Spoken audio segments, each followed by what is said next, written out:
Hey everyone, it's Tom Kradza with another Rockstar Minute, and we just finished the Your Life, Your Terms event. We were talking about population growth, and Fadi, one of our longtime real estate investors that we work with, he sent us this tweet over here that really sparked our attention, and it was Ontario's population growth. I want to show you this in some detail. Check this out. If we go over to this webpage, the Ontario Demographic Quarterly Highlights of the Fourth Quarter 2017, and we scroll down to year-over-year population growth, look at some of these numbers here. If you go down here between this 5-year period from 2001 to 2006, if we just kind of tally up these numbers and divide it, it looks like Ontario's population is growing at this period about 153,000 people a year, which is kind of interesting. It's actually more than I thought. I thought we were in Ontario just over 100,000, but it's 153,000 is the total population growth.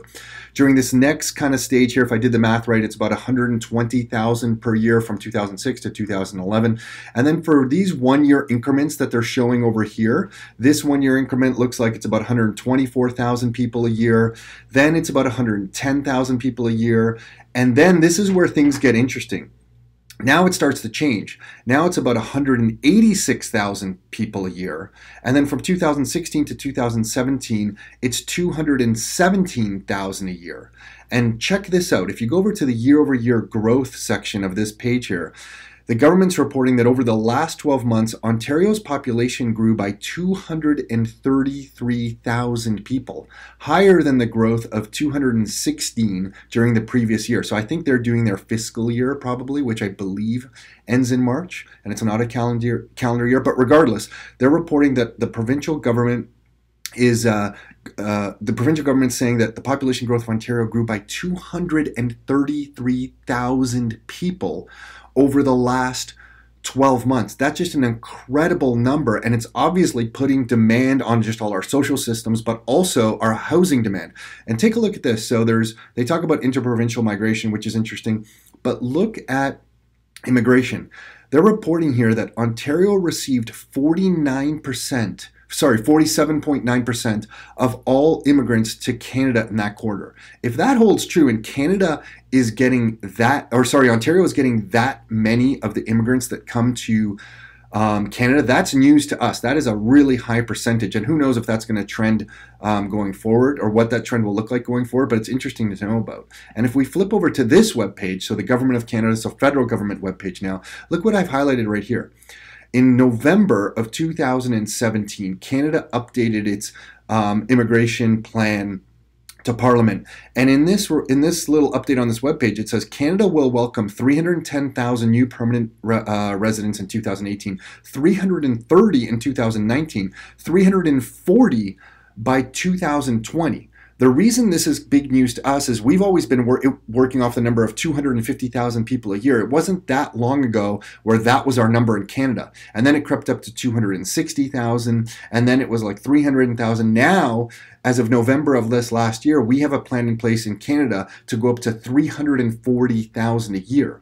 Now in Ontario, if we get 47% of those immigrants, we are getting a lot of immigrants into the province of Ontario. And just as a point of interest, I went over to Homeland Security's website, and in Homeland Security's website, which, by the way, I always feel a little nervous when I'm on Homeland Security's website. I feel like somehow they're monitoring me more than the Canadian websites. But anyway, regardless, Canada is getting, we're getting over 300,000 people as immigrants into the country annually right now. The US is 10 times our population, but they do not get 10 times our immigrants. They only get about 3 or 4 times our immigrants, because that's the amount of immigrants that they're getting or reporting in the year 2015. If we go over to table 4 over here on the Homeland Security website, give that a second to load, and we scroll down, you can look at some of the states. Like, look at Illinois here. Illinois is getting a total of 40,000 immigrants. Remember, Ontario is getting over 100,000 immigrants. If those numbers that we are showing kind of hold true, we're going to get more and more over the next few years as well. So we get more than double that Illinois is getting in, and obviously the city of Chicago's in there. If you go to New York, where's New York State? Here's New York, 130. So maybe we're getting about the same as New York State coming into Ontario from an immigration point of view. And California is kind of interesting. It's the biggest one, obviously. Gets 209,000 immigrants. But we looked up the data, we kind of dug into that a little bit. 40% of that, because California is such a big population base, 40% of that is going to Los Angeles, which is their biggest city. So 40% of 209,000, we're talking about what, 100,000, maybe slightly less, right around that. So Ontario is getting a huge amount of immigration, just as much as Los Angeles, just as much as New York City. We have more immigration coming into the Golden Horseshoe, perhaps, than anywhere else in North America right now.